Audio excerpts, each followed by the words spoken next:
So today we have Nianqiao. I hope I didn't butcher that too much. Was a PhD student of Pierre Jacob from Harvard. She will tell us about sequential Monte Carlo algorithms for agent-based models of disease transmission. Please go ahead. Okay, thanks for the introduction, and it's really a great pleasure and honor for me to be able to share my research on agent-based models with the audience at Warwick. As promised by the title of the talk, so today I will focus on the scientific problem of conducting inference in agent-based SIS model, which is a type of infectious disease model. And then for the second part of the talk, I will focus on the computational challenge of how to design good proposals for sequential Monte Carlo algorithms for inference in agent-based SIS model. Okay, so I'll start by giving a quick introduction to agent-based models, because I think this is not a very familiar concept to us as statisticians. So the concept is actually very simple. Many of the large-scale or global-scale phenomena in nature emerge from individual interactions among constituent parts of a population. And then conceptual examples of this would include the Conway's game of life, how a city grows larger by attracting individuals to come to a city, and also how infectious disease or rumors would spread through a social network. So the agent-based model would try to capture this phenomena that large-scale phenomena comes from individual level interactions, and it encourages us to take a bottom-up approach to modeling. Although this might not be a very familiar concept for us, it actually has been used in many applied fields. For example, social sciences or economics, ecology, because it offers a quite flexible tool to modeling. And also these models are quite easy to interpret it for practitioners. And today, as promised in the talk title, we'll focus on infectious disease modeling. And the most important disease right now is COVID. And there was actually a surge in interest in modeling COVID-19 with agent-based models last year. So I'm showing a screenshot from Google Scholar, and we can see that there are around 4,000 queries since last year. And in fact, many of the public health policy that impact our daily life are based on decisions from agent-based models. For example, the Imperial College study actually used agent-based models for predictions. And also, there's also this Nature Medicine paper from last year, and then it uses agent-based models for predictions. And the policy guidance coming from this article are actually used in France. So the typical practice of using agent-based models for COVID goes like this, if they want to use an agent-based model. So the modelers would start by building an agent-based model that they like, that they think represents the reality. And find model parameters from prior studies, or if they cannot find these parameters, they will estimate them through some simulation-based optimization, like or define a metric, define a distance or cost function, and then simulate some parameters and find which parameters would minimize this cost. And in the final step, they start to use this agent-based model for predictions using the parameters coming from stage 2. For example, the Nature Medicine paper, it has 197 parameters. Only 2 of them are estimated by the authors themselves, and then the rest 195 are from the literature. So what we can see here is that there's a gap between stage 2 and 3. The model that is used in the prediction stage is not the same model that is used in the training step. And then in principle, we would like to have a unified way of doing this. We would like to use the same model in training and in the prediction step, or the same agent-based model. And this is actually not an isolated case. In most of the applications I have seen, the agent-based models are used as a simulation paradigm or as a tool for model-based predictions. And statistical inference, in particular, likelihood-based statistical inference, does not receive as much attention. And this is partially due to the computational challenges of actually conducting likelihood-based inference. And this is the theme of the talk today. I would like to enable likelihood-based inference for agent-based models in understanding how disease transmits through a social network. So in order to start, I would like to first talk about some of the models for understanding infectious diseases that are used in epidemiology.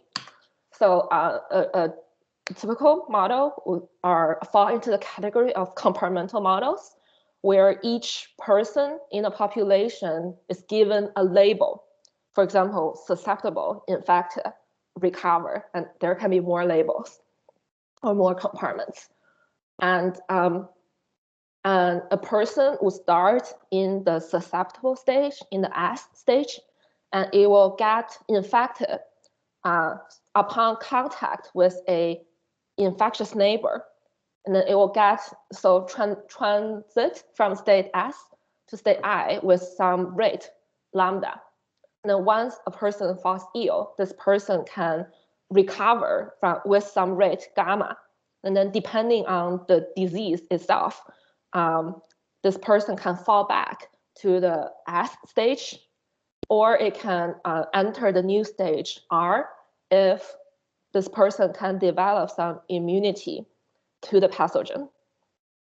So, and in today's talk, I will focus on explaining the SIS model, where a patient would not develop immunity, because this would allow each patient to have only two states, S or I, 0 or 1. And then other algorithms I mentioned would be able to adapt to more complicated compartmental models.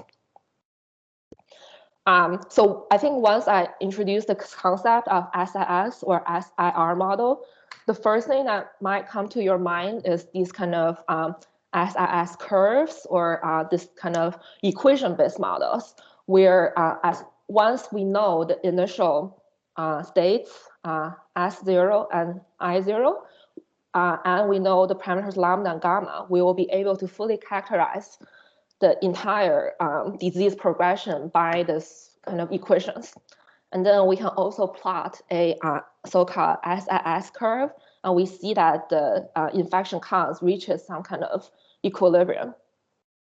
So this kind of equation-based models, they're really simple, elegant, and we can expect inference based on this kind of equations to be fast.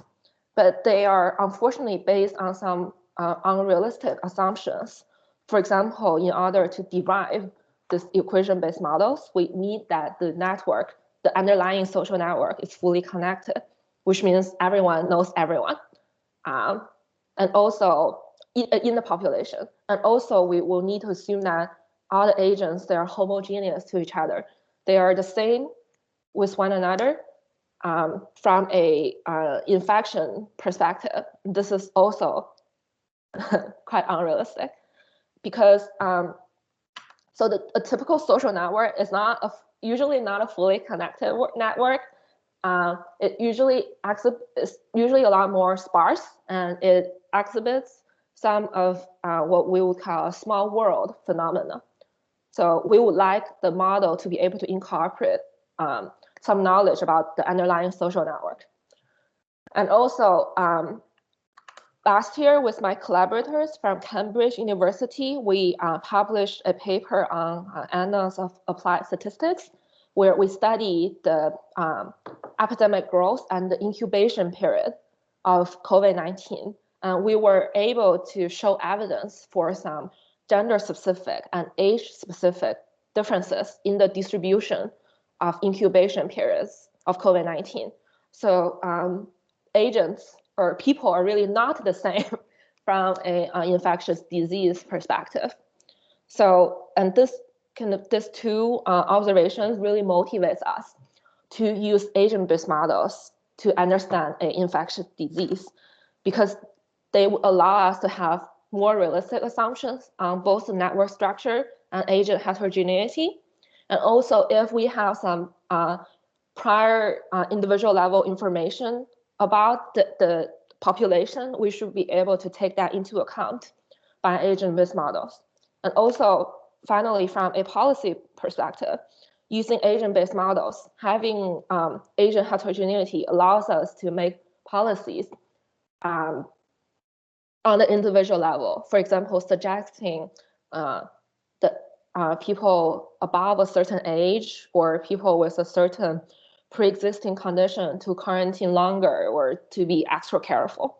And all of this we would not be able to do them just with the simple and elegant equation-based models. So I hope this gives us enough background and motivation to understand my scientific problem of inference in agent-based SIS models. And so first, I would like to pause for questions here, and then in the following slides, I will formulate this problem as inference in a hidden Markov model. Do we have any questions in the audience? Okay, let's move on to, I think people are really excited about seeing the hidden Markov model I'm about to show. So let me start by giving out a diagram for hidden Markov models. So we will typically have a Markov process on X. It's initialized from an initial distribution mu, and it has a Markov transition kernel F. And here I am, instead of showing, drawing the X states in a circle, I draw them in a square because I want to represent that each xt is a length n vector. It denotes the state of the entire population at a given time. And here I'm using the superscript to denote agent index. This is not a power. And after specifying the time evolution of the entire population on xt, we can observe some population level information of the process y. So y, observation y would be the number of reported infections at time t. Do we have a question? Okay, let's move on. So I think like what this slide offers is a simplified view of the hidden Markov model and of the agent-based SIS model, because there's nothing agent-based in this slide. So let's introduce the agents or the agent-specific attributes.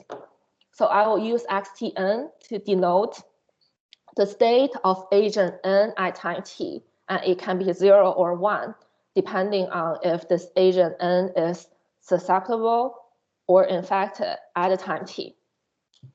And in order to allow agents to be different, we assume that we know the covariance of each agent denoted by wn, and we assume that we also know the set of neighbors for each agent, and this, which fully characterizes the network, and then we assume that this network is fixed and known to us. Then, so the parameters for this model, we'll need some parameters for the initial distribution, a parameter for the infection process, a parameter for the recovery process, and a parameter rho for the observation noise. And we'll allow this like infection-specific parameters to interact with the agent covariance through a generalized linear form to give us the final individual specific initial infection probability, individual specific infection rates, and individual specific recovery rates. So here we have seen, I hope that I have fully specified the hidden part in the hidden Markov model.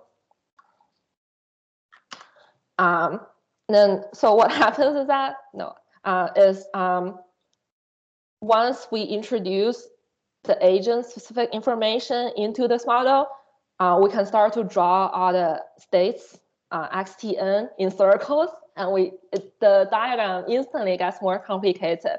And we will be able to see some complicated dependency in the hidden process. In particular, if we look at this variable x23, it's the state of agent number 3 at time t equal to 2.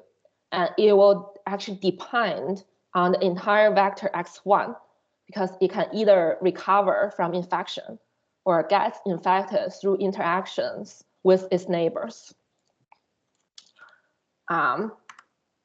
So we will model the initial distribution of x0 by independent Bernoulli variables while we allow each agent to be different, so the initial infection probability is different for each agent n. And then when they start to interact in this kind of Markov kernel F, they will interact through a network. And then we'll still model this interactions using conditionally independent Bernoullis with different infection probability denoted by alpha. And this alpha will be a function of xt minus 1. If the agent n were in the state S at time t minus 1, it can get infected. And then this infection probability will depend on its own vulnerability, its own infection rate, times the proportion of its infected neighbors in the previous time. If this agent n were infected in the previous time, then it will recover with probability gamma n, which means that it stays in the infection state with probability 1 minus gamma n. Yeah, and this should fully characterize the Markov process on X. So now that we know what the states xt would look like, the dynamics, we can introduce, or we can specify the observation process.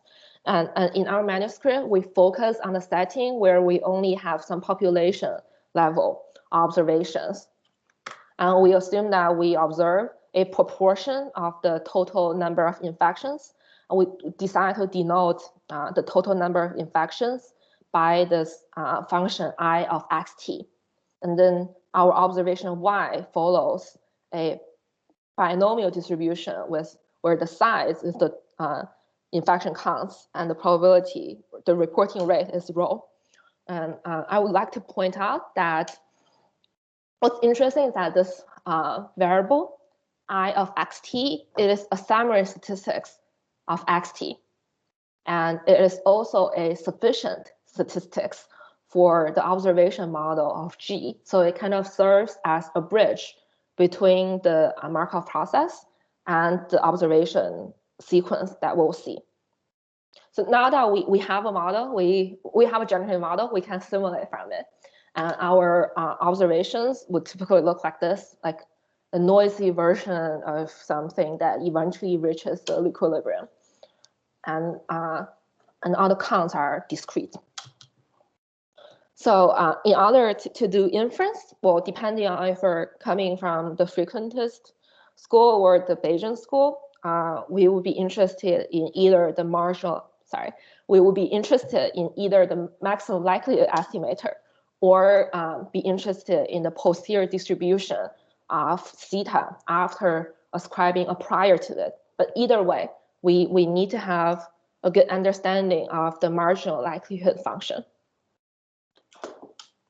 And we have a hidden Markov model. We should be able to write down explicitly what is this marginal likelihood function. We can write it as a summation over the entire evolution, or we can write it as the expectation of the observation noise with respect to the hidden process. And from this slide onwards, I will drop the notation in theta And well, because we want to focus on the problem of computing marginal likelihood for each value of theta. So we're going to focus on the problem of computation from here. So now that we decide that we want to compute some marginal likelihood of a hidden Markov process, we know that sequential Monte Carlo methods are a good well, they were originally designed to tackle inference problems like this. So before getting to introduce my own work, I will first try to convince the audience that it's inefficient to use Bootstrap particle filters. But before talking about Bootstrap particle filters, let's first see why we cannot do it exactly. So we have a hidden Markov model. We have the state space is discrete. In principle, we should be able to do the forward-backward algorithm, which is designed to tackle this problem. Unfortunately, we can't really do it for large n because it will scale, the computational cost will scale exponentially in n, which means that we cannot perform inference for any reasonable size population. And so we would like to find polynomial time approximations that are based on sequential Monte Carlo methods. And then the first thing that might come to our mind is, why don't we use the Bootstrap particle filter?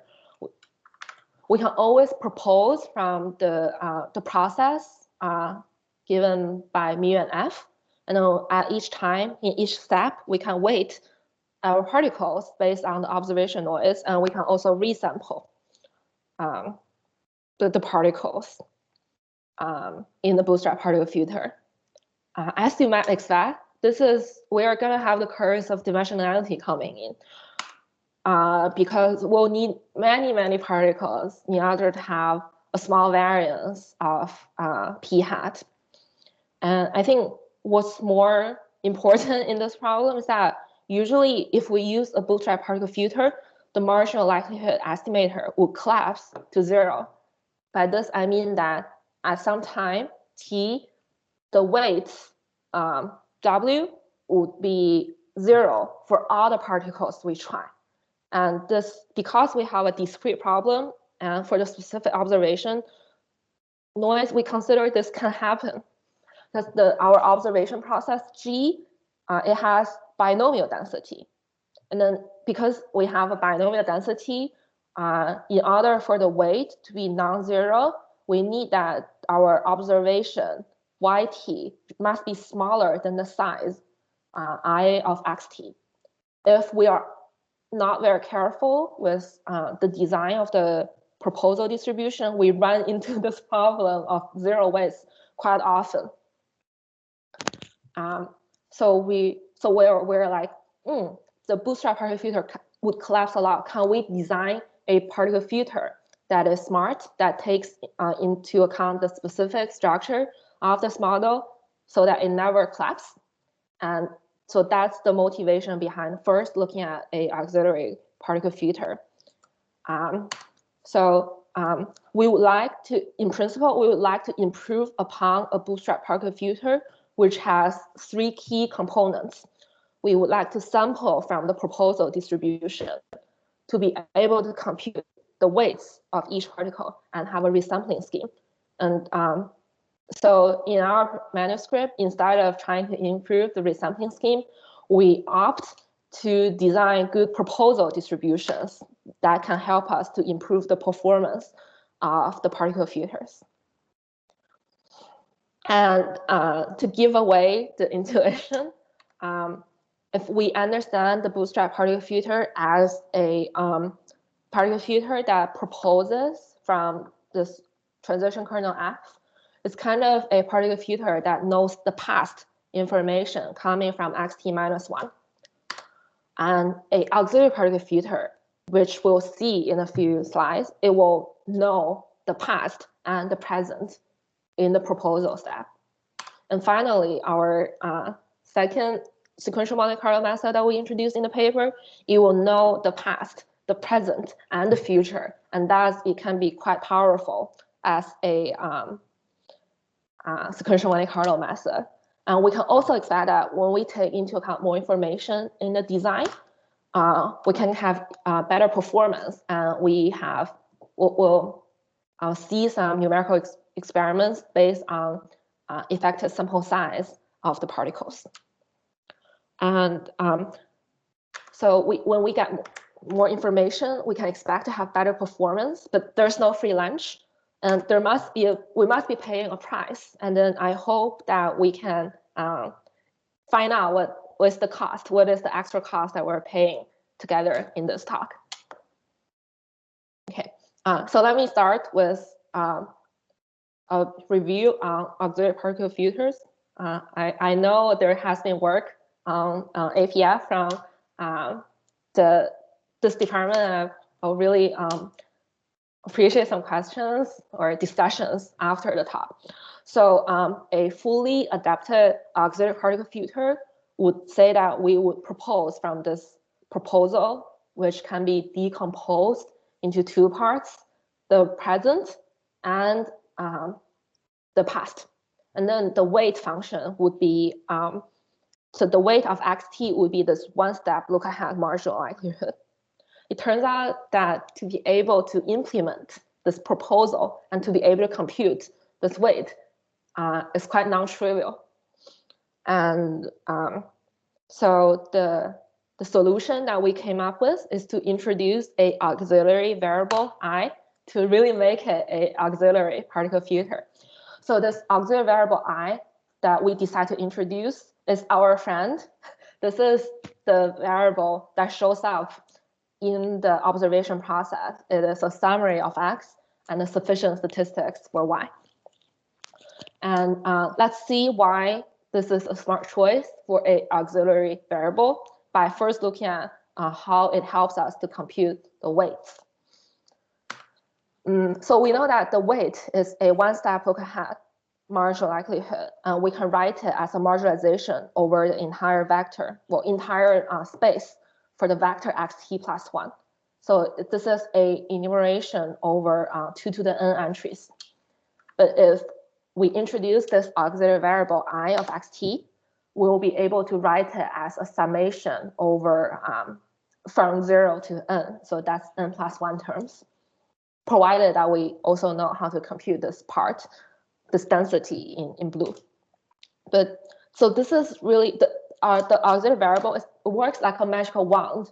By introducing this variable I, it automatically reduces the size of enumeration from 2 to the n down to linear in n, which gives us the polynomial runtime that we hope for.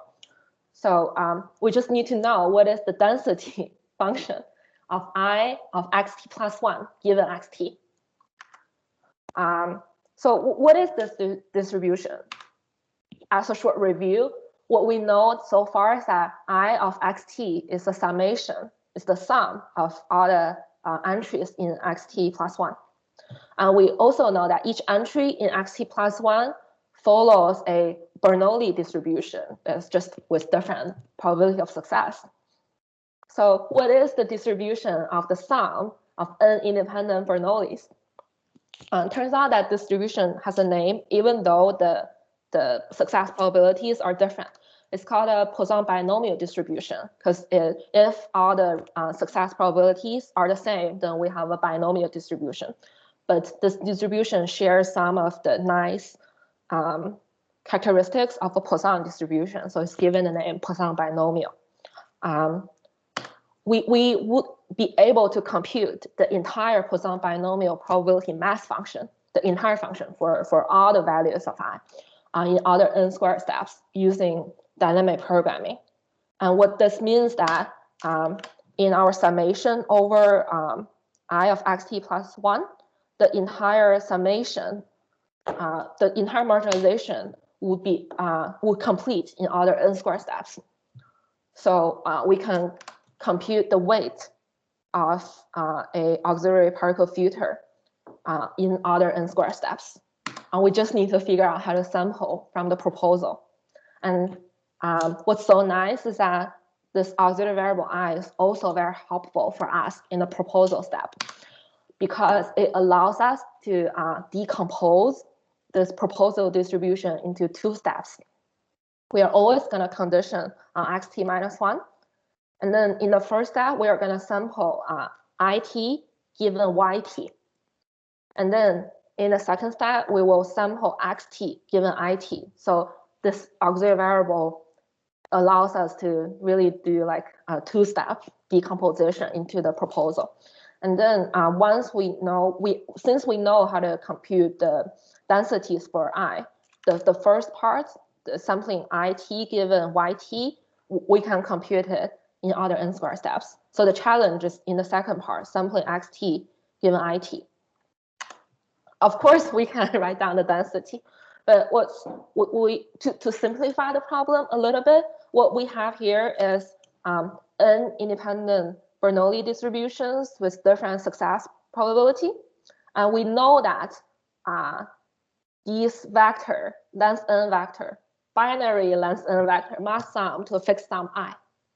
So what is the distribution of, what is the joint distribution of Z given that they sum to I?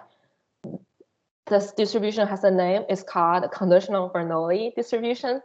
And if we can still use dynamic programming to try to obtain exact samples from this distribution. And as you might expect, we can do it in other n² steps. And to sum up the whole auxiliary particle filter, after we introduce this auxiliary variable it, which is the magical wand, it serves as an intermediate step in the sampling process in the proposal step. And it also is a very helpful instrumental variable in the marginalization of computing the weights for the auxiliary particle filter. And in the interest of time, I'll skip some details on how we actually further reduce the cost of a auxiliary particle filter from n² to n log n. I'll just see that. And then, well, in passing, I'd like to mention that one way of, in order to speed up the sampling process, the proposal, it turns out it's always the step sampling x given I that's complicated. It's the sampling from conditional Bernoulli part that's complicated. And we propose that we can find use Markov Monte Carlo method to approximately sample from this distribution. And there is a transition kernel that has a constant cost per iteration. And what's so nice is that it has a provable convergence rate of n log n, which you can find on arXiv. It's a manuscript I have with my collaborators. I'll share the link in the end. So I'll move on to the control sequential Monte Carlo sampler. And the motivation is very simple. If one step look ahead from the auxiliary particle filter improves the performance, then we actually know that the best proposal we can hope for will take all the future observations into account, which means that we want to sample from the smoothing distribution of xt given all the observations from t to the terminal time. And this is not our idea that we need to sample from the smoothing distribution. We know that the smoothing distribution, it can be decomposed into 3 parts, the past, the present, and the future. In particular, the product of the last 2 terms can be written, or is the ultimate look ahead marginal likelihood, and it can be written for notation simplicity into this function psi star t. It's called the backward information filter. And if we can have a good approximation to psi star, then we have a good approximation to the smoothing distribution.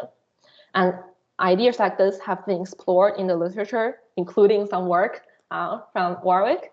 But we'll see in the next few slides that we take a quite different approach to this approximation problem.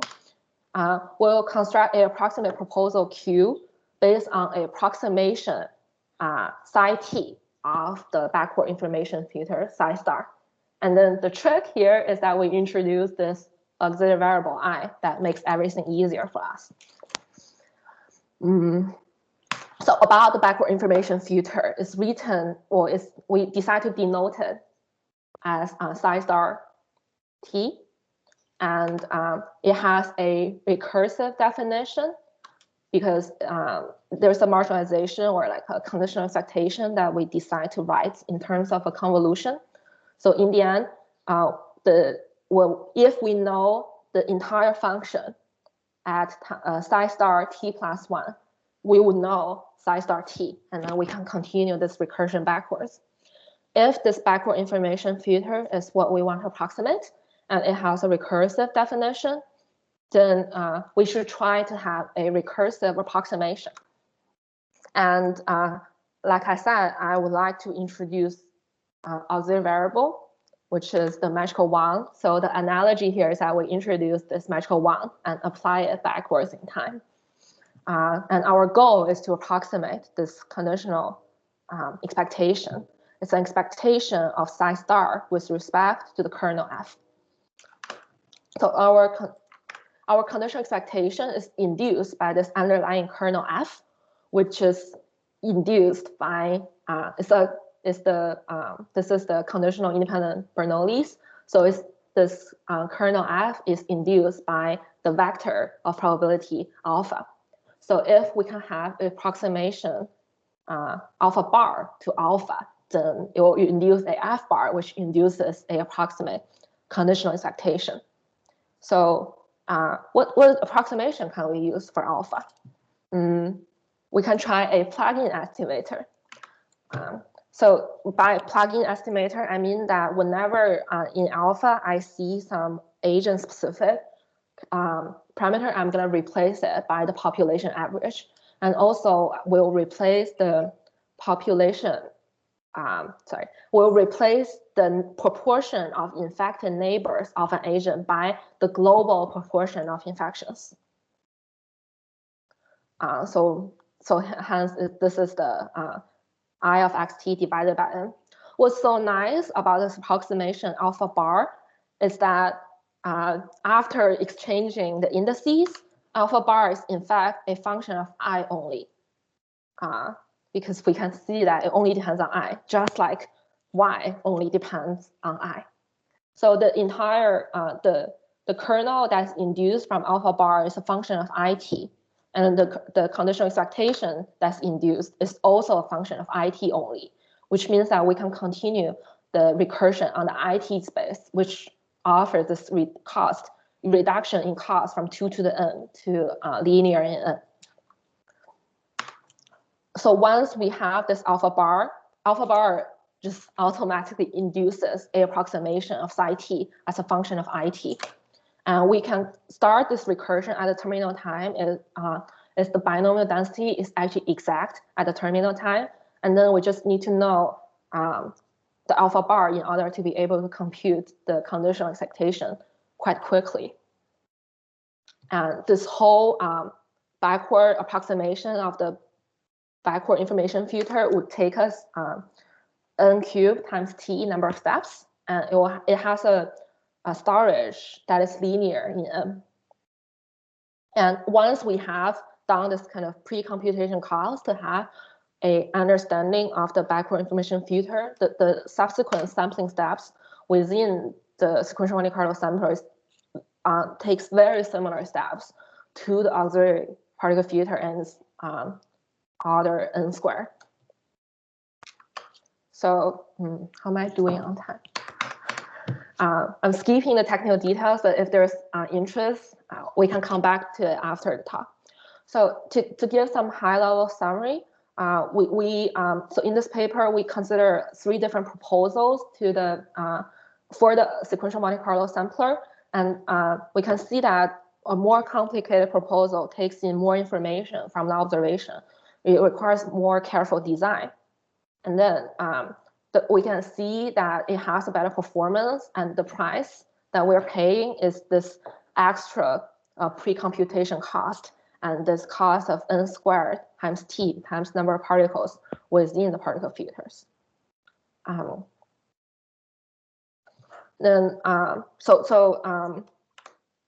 we actually have some numerical experiments suggesting that the effective sample size for the expected sample size for controlled SMC is not only higher than the other two when the observation, when we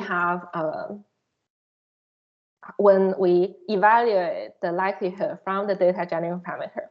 It's also quite, the control sequential Monte Carlo sampler is also quite robust to outliers in the observation sequence, where we manually input some, replace the YT values with some outliers at sometimes. What we see is that the Bootstrap particle filter immediately collapsed after we introduce the first outlier.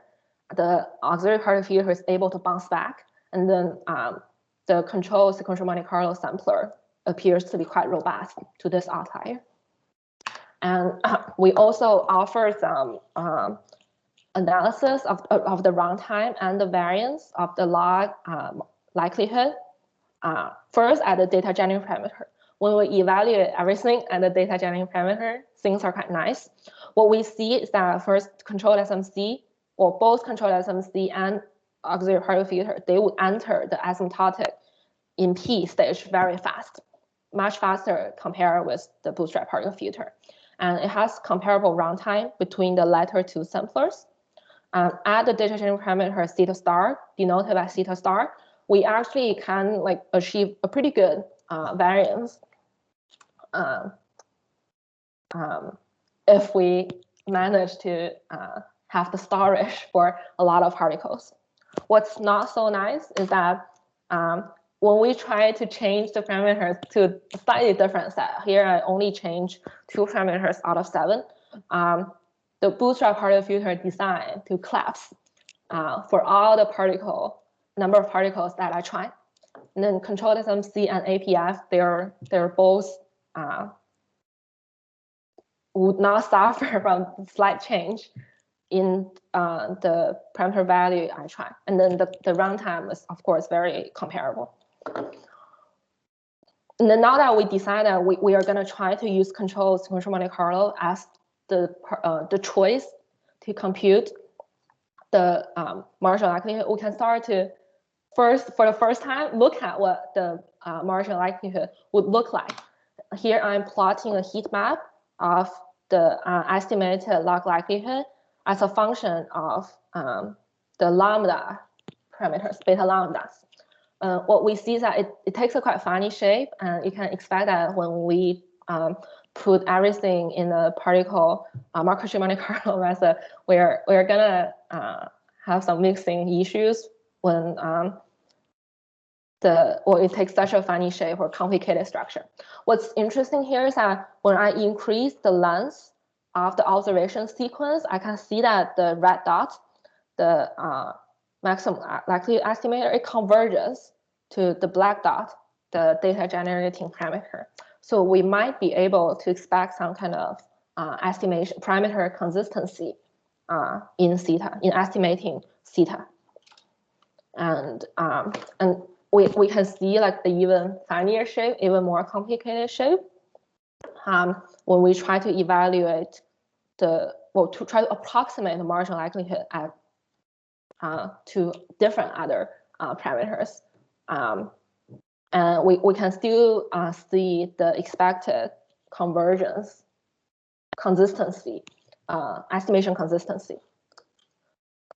So in this talk, I have presented the agent-based models to study transmission of infectious diseases, and I introduced 2 sequential Monte Carlo algorithms that are motivated by designing good proposals utilizing the structure of the model and designing look-ahead proposals. And in our paper, we have some numerous theoretical justifications of the controlled sequential Monte Carlo sampler. And we also offer all these particle filter methods for the more complicated SR model and Bayesian parameter inference using the particle Markov chain Monte Carlo methods. I would like to pause here. And before I take questions from the audience, I would like to acknowledge wonderful collaboration from my advisor, Pierre Jacob, and my long-term collaborator, Jeremy, in Singapore. And I am sharing the links of the manuscripts that I mentioned throughout the talk, and our code is publicly available on GitHub. Thank you very much for your attention during the talk, and I'm happy to take questions.